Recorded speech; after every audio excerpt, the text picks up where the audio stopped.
বর্ণিত আছে, দুনিয়ার কোনো এক বাদশার হিংস্র কিছু কুকুর ছিল, যারা বাদশার কাজে গাফলতি করত তাদেরকে সেই কুকুরের মুখের কাছে ফেলে দিত।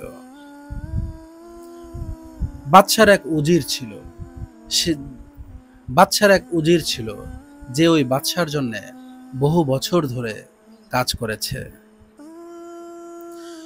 একবার এই উজির ভুলক্রমে একটা ভুল করে ফেলল। বাদশা তখন তাকে সেই কুকুরের মুখে ফেলে দেওয়ার চূড়ান্ত সিদ্ধান্ত নিল। উজির বাদশার কাছে 1 সপ্তাহের সময় চাইলেন এবং বাদশা তাকে সেই 1 সপ্তাহের সময় দিলেন।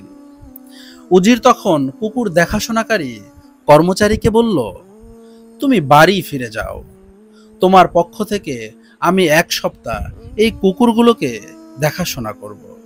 উজির কুকুরগুলোকে খানা খাওয়াতে থাকে, এগুলোর যত্ন নিতে থাকে। এভাবে কুকুরগুলো সেই উজিরকে ভালোবাসতে শুরু করে। 1 সপ্তাহ পর বাদশাহ সেই উজিরকে কুকুরের মুখে ফেলে দেয়, কিন্তু কুকুর তাকে খেলো না।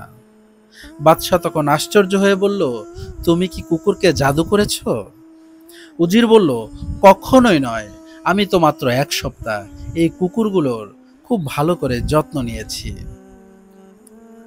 তাই তারা আমার সঙ্গে ভালো আচরণ করছে। অথচ 1 যুগ ধরে 12 বছর ধরে আপনার সেবা করলাম, কিন্তু আপনি আমার সঙ্গে এতটুকু ভালো আচরণ করতে পারলেন না। এটাই পৃথিবীর বাদশাদের চরিত্র।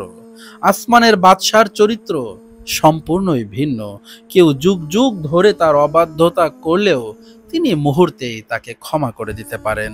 কেউ জীবনভর তার প্রতি দুঃসাহসিকতা দেখালেও চোখের পলকেই তিনি সেই বান্দার প্রতি সন্তুষ্ট হয়ে যেতে পারেন। তাই আমি তার তার স্মরণ থেকে কখনো বিমুখ হব না।